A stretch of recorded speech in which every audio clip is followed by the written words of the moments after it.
हम खुद को इस ग्रह का सबसे बुद्धिमान और तार्किक प्राणी मानते हैं, है ना? मतलब हम अंतरिक्ष में रॉकेट भेजते हैं, क्वांटम फिजिक्स की गुत्थियां सुलझाते हैं। हाँ, और जेनेटिक्स में चमत्कार भी करते हैं। बिल्कुल। लेकिन जब बात हमारे रोजमर्रा के फैसलों की आती है ना। जैसे कि स्टॉक मार्केट में निवेश करना या अपना करियर चुनना। हाँ, या फिर किसी ऐसे रिश्ते को ढोना जो सालों पहले खत्म हो चुका है, हाँ। तो हम अक्सर ऐसी भयानक गलतियां करते हैं जिनका कोई लॉजिकल आधार नहीं होता। सही कहा। तो आज के इस डीप डाइव में हम इसी विषय पर गहराई से बात करेंगे। हम रॉल्फ टॉबेली की बेहद मशहूर किताब the art of thinking clearly के पन्नों में उतरेंगे। ये किताब अपने आप में एक तरह का मैनुअल है, दिमाग की गलतियों को पहचानने का मैनुअल। एग्जैक्टली। हमारा मिशन आज ये समझना है कि हम अनजाने में गलत फैसले क्यों लेते हैं। ये चर्चा इस बात पर नहीं है कि हम कैसे सोचते हैं, बल्कि इस पर है कि हमारा दिमाग हमें कैसे धोखा देता है। और इसके पीछे के वो शॉर्टकट्स जो कभी हमें जंगलों में जिंदा रखते थे। हाँ, वही शॉर्टकट्स जो आज की इस जटिल आधुनिक दुनिया में हमें बर्बादी की कगार पर ला खड़ा करते हैं। तो अगर हम इसे गहराई से देखें तो ये विकासावादी बेमेलपन या जिसे हम एवोल्यूशनरी मिसमैच कहते हैं, यही इस पूरी चर्चा का केंद्र है। इवोल्यूशनरी मिसमैच मतलब हमारा दिमाग और आज की दुनिया मेल नहीं खाते। बिल्कुल। रॉल्फ डोबेली बहुत ही स्पष्ट रूप से बताते हैं कि हमारा दिमाग कोई सुपर कंप्यूटर नहीं है, वो हमेशा सत्य की खोज में नहीं लगा रहता। तो फिर वो क्या है? वास्तव में हमारा दिमाग एक एनर्जी सेविंग मशीन है। लाखों सालों के विकास के दौरान हमारे पूर्वजों के लिए त्वरित निर्णय लेना, जैसे झाड़ियों में कोई सरसराहट सुनकर भाग जाना। हाँ, वहां रुककर तार्किक विश्लेषण करना बेवकूफी होती, भाग जाना ज्यादा जरूरी था। क्योंकि अगर वो सच में शेर हुआ तो विश्लेषण करने वाला तो मारा जाएगा। नेकुम।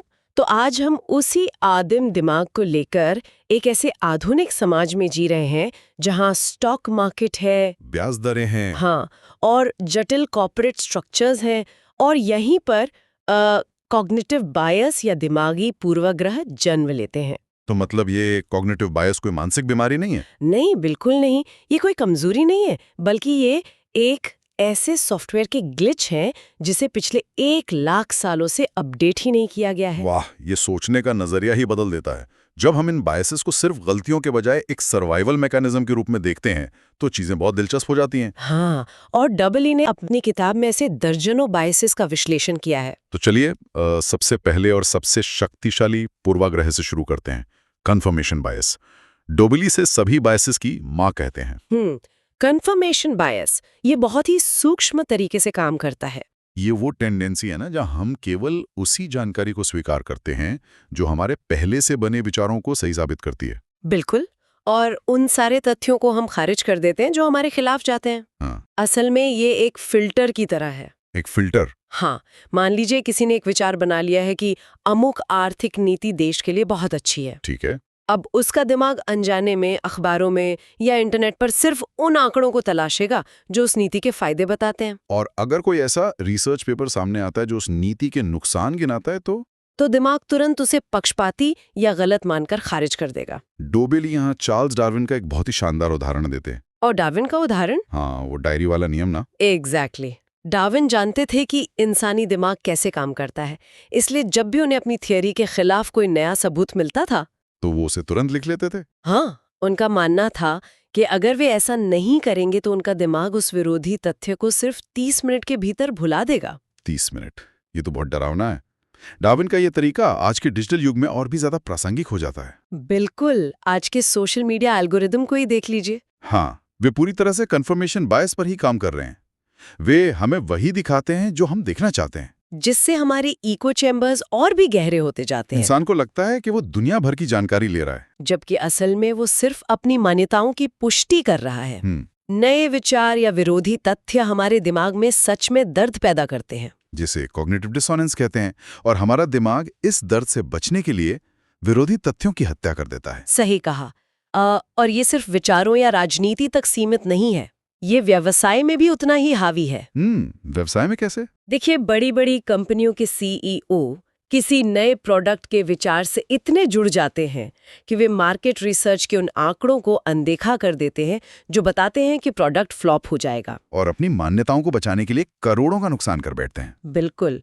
और ये नुकसान हमें एक दूसरे बहुत ही खतरनाक बायस की तरफ ले जाता है, जिसका जिक्र डुबेली ने काफी विस्तार से किया है। संक कॉस्ट फैलेसी, डूबी हुई लागत का भ्रम। हाँ, संक कॉस्ट फैलेसी। इसका शिकार शायद हर इंसान कभी न कभी हुआ है। मैं तो पक्का हुआ हूं। जब हम किसी प्रोजेक्ट या निवेश में बहुत सारा समय और पैसा लगा चुके होते हैं, या किसी रिश्ते में भी। हाँ, और उसके लगातार नुकसानदेह साबित होने के बावजूद हम उससे बाहर नहीं निकल पाते। हम खुद को सांत्वना देते हैं कि मैंने इसमें अपने जीवन के 5 साल दिए हैं, या मैंने इस शेयर में लाखों रुपए लगाए हैं, तो मैं इसे घाटे में कैसे बेच सकता हूँ। अर्थशास्त्र के नजरिए से देखें तो ये पूरी तरह से अतार्किक हैं।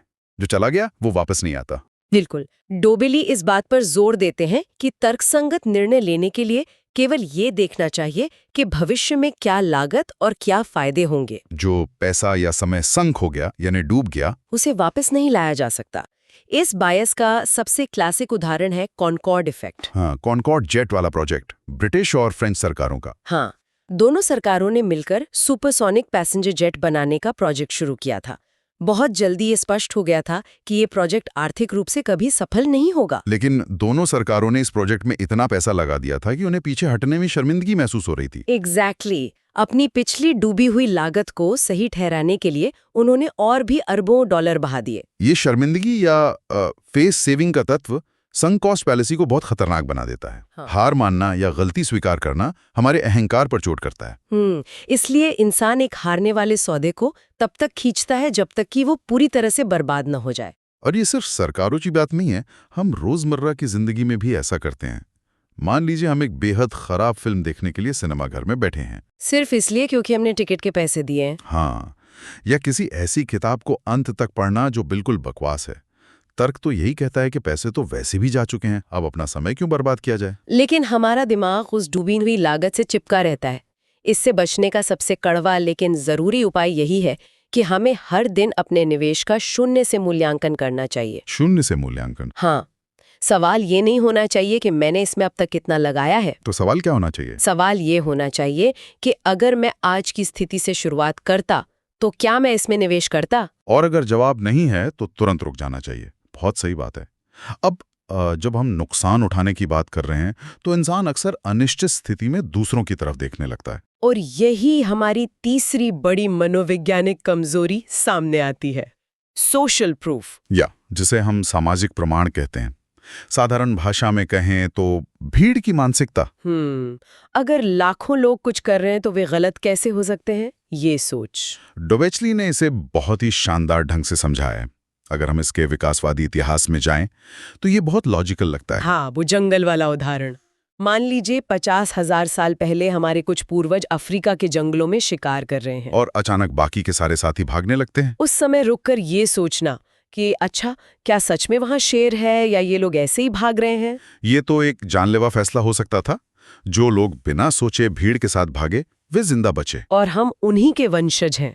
आदिम काल में सोशल प्रूफ अस्तित्व बचाने का एक बेहतरीन टूल था। लेकिन आज के वित्तीय बाजारों में या करियर विकल्पों में शेयर नहीं होते। बिल्कुल नहीं। आज अगर कोई सिर्फ इसलिए किसी कंपनी के शेयर खरीद रहा है क्योंकि हर कोई उसे खरीद रहा है, ईड हमेशा सही नहीं होती। डच ट्यूलिप मेनिया या .com बबल को देखिए, पूरी की पूरी आबादी एक भयंकर भ्रम का शिकार हो सकती है। सोलोमन ऐश का वो मनोवैज्ञानिक प्रयोग भी तो इसी पे है ना? हाँ, वो बहुत ही प्रसिद्ध प्रयोग है। उस प्रयोग में जब किसी व्यक्ति के चारों ओर बैठे लोग जानबूझकर किसी रेखा की लंबाई का गलत जवाब देते हैं तो वो व्यक्ति भी भीड़ के दबाव में आ जाता है। बिल्कुल, वो अपनी ही आंखों देखी सच्चाई को नकार देता है और गलत जवाब देता है। लेकिन जरा सोचिए, क्या हर बार भीड़ के साथ जाना गलत है? मान लीजिए कोई किसी नए शहर में और उसे 2 रेस्टोरेंट दिखते हैं, एक पूरी तरह से खाली और दूसरे के बाहर लंबी लाइन लगी है। तो कोई भी स्वाभाविक रूप से लाइन वाले रेस्टोरेंट को ही चुनेगा। वहां तो सोशल प्रूफ एक उपयोगी शॉर्टकट का काम करता है। ये एक बहुत ही अहम बिंदु है। हमें ये समझना होगा कि बायसेस पूरी तरह से बेकार नहीं है, समस्या उनके अनुप्रयोग में है। मतलब हम उन्हें कहाँ इस्तेमाल कर रहे हैं। हाँ, कम जोखिम वाले फैसलों में, जैसे कहाँ खाना खाना है, सोशल प्रूफ एक अच्छा ह्यूरिस्टिक या दिमागी शॉर्टकट है। इससे समय बचता है। लेकिन जब बात जीवन के बड़े फैसलों की आती है, जैसे अपनी जीवन भर की पूंजी कहाँ निवेश करनी है, वहां सोशल प्रूफ विनाशकारी हो सकता है। डोबेली का संदेश यही है कि जब दांव बड़ा हो तो स्वतंत्र सोच की आवश्यकता होती है। अगर 50 लाख लोग किसी मूर्खतापूर्ण बात को सही कहते हैं तो भी वो बात मूर्खतापूर्ण ही रहती है। बिल्कुल, हमें भीड़ का अनुसरण करने की इस अंधी प्रवृत्ति के प्रति सचेत रहना चाहिए। और भीड़ से हटकर सोचने के लिए बहुत आत्मविश्वास की जरूरत होती है। लेकिन यहाँ एक और बड़ा पेच है। वो क्या? आत्मविश्वास होना अच्छी बात है, लेकिन क्या हम वास्तव में अपनी क्षमताओं का सही आकलन कर पाते हैं? आप ओवर कॉन्फिडेंस इफेक्ट की बात कर रहे हैं। हाँ, डोबेली का चौथा महत्वपूर्ण बायस, अति आत्मविश्वास। हम अक्सर सोचते हैं कि हम औसत से बेहतर हैं। इस बायस की जड़ें बहुत गहरी हैं। अगर आप किसी कमरे में बैठे लोगों से पूछें कि उनमें से कितने लोग खुद को औसत से बेहतर ड्राइवर मानते हैं, तो लगभग 90% से ज्यादा लोग हाथ उठाएंगे। जो कि गणितीय रूप से असंभव है। 90% लोग औसत से ऊपर कैसे हो सकते हैं? यही तो हमारा इल्यूजन ऑफ नॉलेज है। डोबेली बताते हैं कि हम न केवल अपनी क्षमताओं को बढ़ा चढ़ाकर आंकते हैं, बल्कि हम भविष्य की भविष्यवाणी करने की अपनी क्षमता को भी बहुत ज्यादा तवज्जो देते हैं। एक्सपर्ट्स के साथ ये समस्या और भी गंभीर होती है। हाँ, अर्थशास्त्री या स्टॉक मार्केट गुरु बहुत आत्मविश्वास के साथ भविष्यवाणियां करते हैं, लेकिन लंबे समय में उनकी भविष्यवाणियों का ट्रैक रिकॉर्ड डांट फेंकने वाले बंदरों से ज्यादा अच्छा नहीं होता। ये अति आत्मविश्वास प्रोजेक्ट मैनेजमेंट में भी बहुत स्पष्ट रूप से दिखता है, जिसे हम प्लानिंग फैलेसी कहते हैं। दुनिया का कोई भी बड़ा इंफ्रास्ट्रक्चर प्रोजेक्ट ले लीजिए, चाहे वो कोई डैम हो, नया एयरपोर्ट हो या सॉफ्टवेयर डेवलपमेंट हो, कोई भी प्रोजेक्ट कभी भी अपने तय समय और बजट में पूरा नहीं होता। क्योंकि हम हमेशा बेस्ट केस सिनेरियो को मानकर चलते हैं और अनअपेक्षित बाधाओं को, जिन्हें ब्लैक स्वॉन इवेंट्स कहा जाता है, पूरी तरह से नजरअंदाज कर देते हैं। हम ये मान लेते हैं कि हमारी योजना में कुछ भी गलत हो ही नहीं सकता। और मजेदार बात यह है कि ये अति आत्मविश्वास अहंकार की वजह से नहीं है, ये एक संज्ञानात्मक अंधापन है। Cognitive blind spot. हाँ, हम ये नहीं जानते कि हम क्या नहीं जानते। हम अपनी सीमित जानकारी को ही पूरी दुनिया समझ लेते हैं। एंटरप्रेन्योर्स इसका एक बहुत बड़ा उदाहरण है। ज्यादातर नए स्टार्टअप्स फेल हो जाते हैं, लेकिन हर नए फाउंडर को लगता है कि उसकी कंपनी अगली गूगल बनेगी। वैसे अगर इंसानों में ये ओवर कॉन्फिडेंस न होता तो शायद कोई भी गुफाओं से बाहर नहीं निकलता या समंदर पार करने का जोखिम नहीं उठाता। ये सच है, लेकिन आज के दौर में व्यापार और निवेश में यही अति आत्मविश्वास सबसे बड़े दिवालियेपन का कारण बनता है। तो हम एक बहुत ही अजीब स्थिति में फंस गए हैं।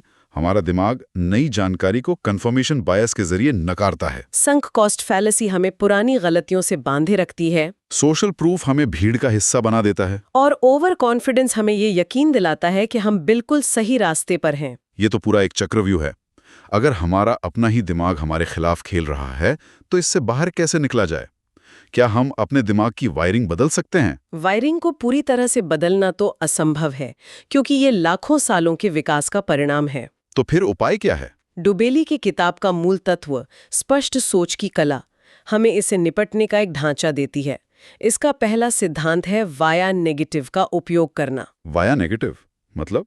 इसका अर्थ है कि हमें ये नहीं सोचना है कि हम कोई बहुत बड़ा जीनियस या अचूक फैसला कैसे लें। तो हमें क्या सोचना है? इसके बजाय हमें सिर्फ ये सोचना है कि हम बेवकूफ़ी भरे फैसले लेने से कैसे बचें। स्पष्ट सोच बुद्धिमत्ता बढ़ाने के बारे में नहीं है, बल्कि अपनी सोच से गलतियों और कचरे को हटाने के बारे में। ये बहुत ही शक्तिशाली नजरिया है।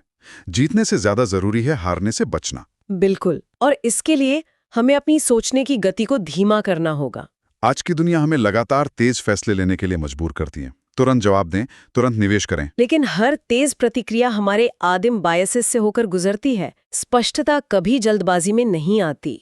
नोबेल पुरस्कार विजेता डैनियल कहनेमन के कॉन्सेप्ट्स भी तो यही कहते हैं ना? हाँ, हमें अपनी सहज वृत्ति यानी सिस्टम 1 से हटकर विश्लेषणात्मक सोच यानी सिस्टम 2 की ओर जाना चाहिए। व्यवहारिक रूप से हम ये कैसे कर सकते हैं? हमें अपने फैसलों में घर्षण या रुकावट पैदा करनी चाहिए। उदाहरण के लिए, जब भी कोई बड़ा निर्णय लें तो एक प्री मॉर्टम तकनीक का इस्तेमाल करें। Pre mortem?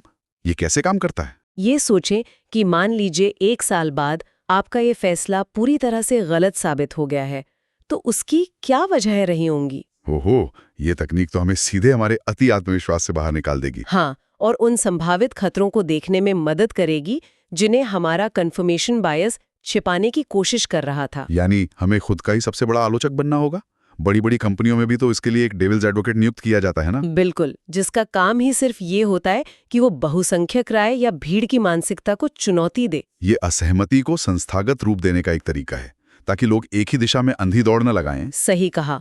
कुल मिलाकर the art of thinking clearly हमें ये नहीं सिखाती कि हम हर बार सही कैसे हों। तो ये क्या सिखाती है? ये हमें सिखाती है कि हम अपनी मानसिक सीमाओं को कैसे स्वीकारें।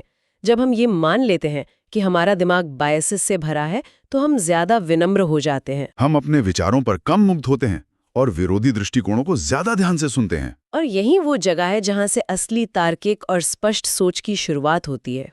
तो आज की इस पूरी चर्चा को अगर एक धागे में पिरोया जाए, तो बात यह है कि ज्ञान सिर्फ जानकारी इकट्ठा करने में नहीं है, बल्कि ये समझने में है कि हमारा दिमाग उस जानकारी को कैसे प्रोसेस कर रहा है। दिमागी भ्रमों को पहचानना ही समझदारी की पहली सीढ़ी है। और यहीं पर एक बहुत ही गहरा सवाल उठता है, जिस पर हर किसी को विचार करना चाहिए। हम अक्सर अपनी अंतरात्मा की आवाज, या जिसे हम गट फीलिंग कहते हैं, उसे बहुत महत्व देते हैं। हाँ, हम अक्सर कहते हैं कि मुझे अंदर से ऐसा महसूस हो रहा था, इसलिए मैंने ये किया। लेकिन आज की इस चर्चा के बाद क्या हमें इस गट फीलिंग पर फिर से सवाल नहीं उठाना चाहिए? क्या वो गट फीलिंग वाकई हमारा कोई छिपा हुआ सुपर पावर है, या फिर वो हमारे इन्हीं सारे कॉग्निटिव बायसेस का एक मिलाजुला रूप है?